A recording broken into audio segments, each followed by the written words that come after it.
Hello and welcome to As the CMMC Churns. I'm Matt Titcomb, the CEO of Peak InfoSec, an authorized C3PO and provisional assessor. Today's episode is Procedure Myths Busted and Quarter Pounders. We'll see how that plays out. So we're going to jump back to one of our previous episodes, the little CMMC engine that could. This is going to expand on this topic a little bit in a specific area. So again, in that video, if you haven't watched it, what you really should is that the little CMMC engine that could is your configuration management practices. And it really is driven by your configuration management plan.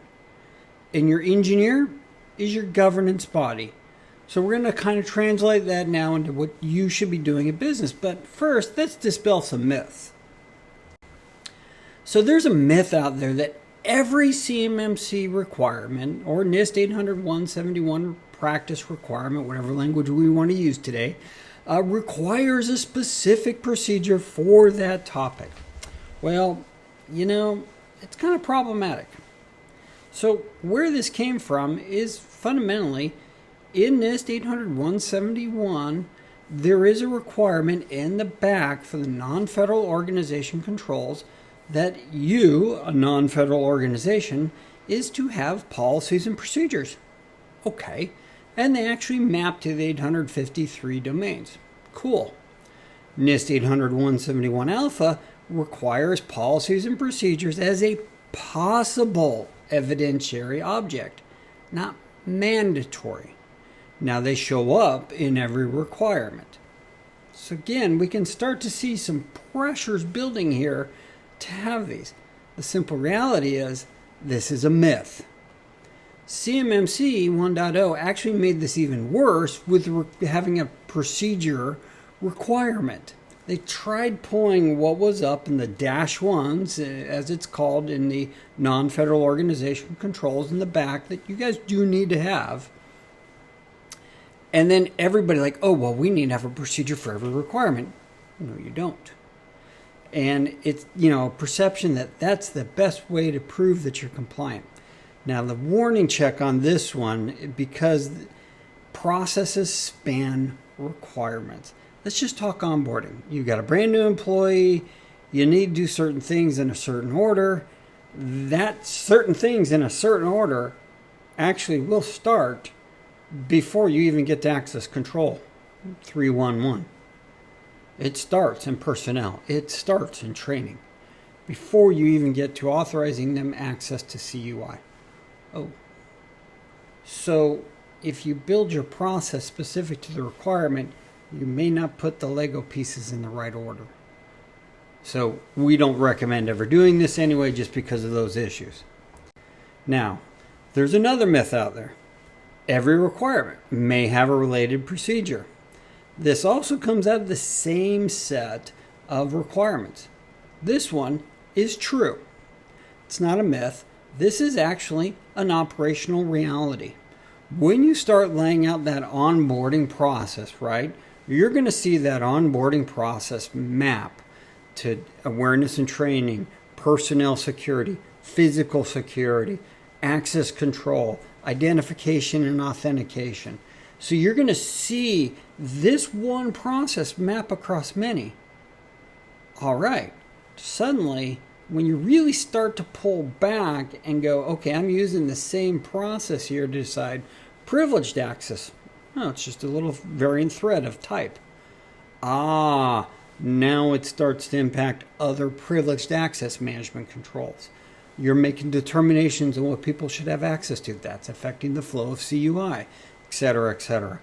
Now, that's the expected practice you should see. Now, we'll talk about the one that you should expect to see in every requirement. We'll get to that at the end. Now, having a procedure for every requirement is better for conformity assessments is another myth. Now, this one is not a requirement driven. This is a philosophical approach to demonstrating compliance. Now, this is busted, in my opinion. This is actually something coming out of the original artifact-based certifications taking myself way back to the days of DITSCAP, way back in after Y2K, when we did these, it was a huge package you sent, and they looked at the package and they wanted everything for everything, just specific. We gave it to them. Now again, that was system centric. I had a specific system I had to maintain. I did not have to worry about an enterprise maintenance. Different paradigm. Now, because of that, what's happened is you start to move out from FISMA certifications to FedRAMP to other certifications. People kind of carried this paradigm over of this is the way to do it. Now, there are some warnings for this. As a seasoned assessor, I've been doing information security for way too long now. When I'm seeing an organization that has got a specific procedure per requirement, you're most likely immature.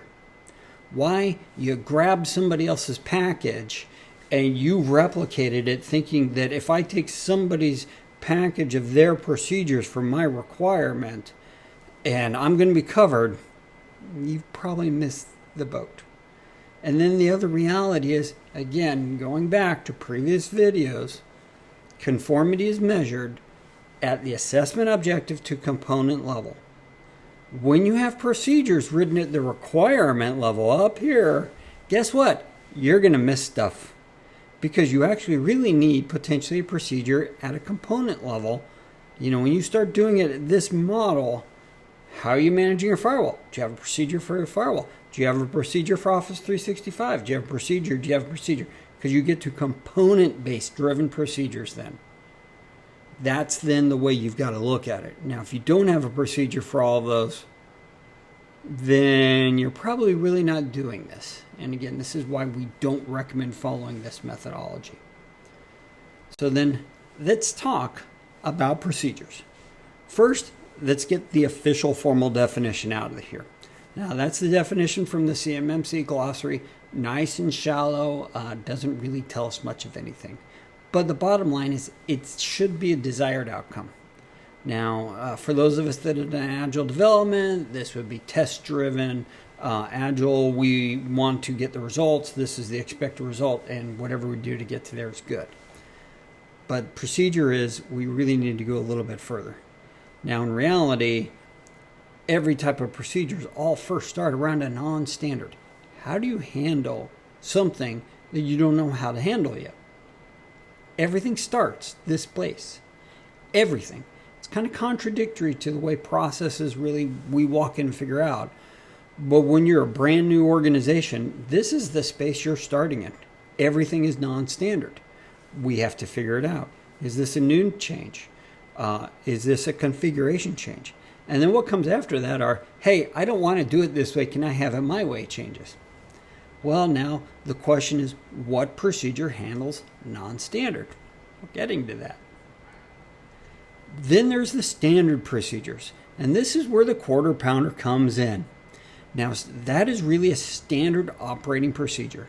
You want something that you're going to walk through checklist step by step and get to the same result at the end every time. That is a standard operating procedure, and that is why whenever you go within America and Canada pretty much, that if you go ask for a quarter pounder at McDonald's, you're going to get a quarter pounder at McDonald's made the same way. Okay? Go overseas, things get a little bit different based on, nationalities. So let's take a look at the quarter pounder SOP.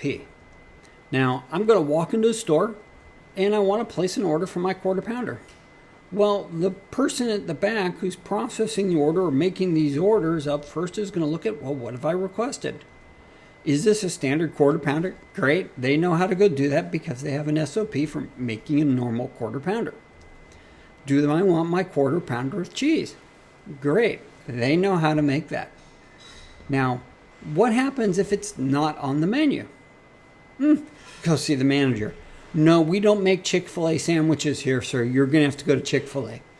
That's an example of something that's non-standard that they're not going to handle, and now they have a way to handle those exception requests.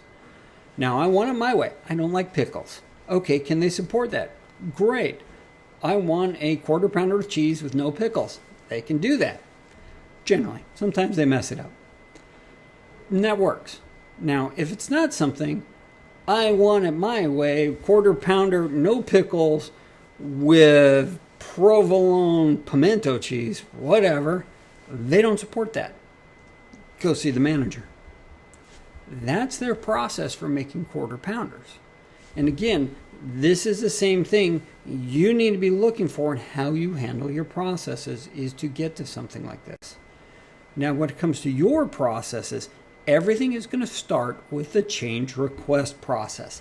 This is the procedure that will span every requirement. This is your catch-all. Okay. Now, the first process starts, you walk in, somebody submits a change request. That change request is then analyzed by that change request processing person of, well, what is that request type? Great, it's something we know how to do and we've documented. Go follow a known SOP. Simple. Well, what if it's an exception? Remember that governance body, your engineer on that little train that could, submitted to the IT steering group? Well, it's a change to config. Oh, that's a change to a baseline configuration that requires a governance decision and approval and information security impact analysis. Back to the steering group. Oh, I've got a new requirement. I want this new piece of software. That goes to the steering group. Same reasons. Something else goes to the steering group. Same reasons. Now, what this drives then is eventually the steering group is going to start to handle these, and they're going to be able to generate new standard operating procedures that then are followed that starts to shrink down what is in those others down to less and less. This is the way a mature organization operates. There's a lot of chaos up front. There's a lot of struggle. There's a lot of hard work in defining things and moving things from that IT steering group up to known SOPs. That's expected. And that's the type of work that we help facilitate to our clients through when we're turning them around, getting them ready for CMMC. So this is the change request process that does span all requirements because it's your catch-all to anything else that happens. But if that requirement also is mapped to a known SOP, you want to show that there too. Onboarding and change request are going to show up in 311. And that's okay. And that's the way it should happen. So let's sum up. Well, you probably want to go out and get a quarter pounder right now. Don't forget the fries. Now, busted, you don't need a procedure specific for each requirement, and it is definitely not beneficial to do this. So don't write a requirement for 311, a procedure for 311 and a procedure for 312, yada, yada, yada. It's not worth it. It's not going to work in the long run. You should expect to have procedures cover all requirements. This is going to fall out when you do your document traceability matrix for us when we come as a C3PO and we want to see, oh, you got this requirement. It maps the policy, plan, procedures, configuration items, organization-defined parameters, things you've set, things that we should be looking for against this baseline, and other artifacts. You should expect that. And they're going to map, and it's okay. Now, everything non-standard is going to go to that IT steering group. That is your engineer of the little engine that could. Everything standard, after it's been approved, does not need to come back to them if it remains in design parameters. As soon as it steps out of design parameters, that needs to go back to the steering group for a decision. Lastly, really, truly, use your little engine that could. It is going to be hard work to get it going. It's never fun, but it will simplify your life and your management over IT and compliance in the long run. So again, I'm Matt Titcomb with Peak InfoSec. Thanks for joining us for another episode of As the CMMC Churns, and we'll see you next time.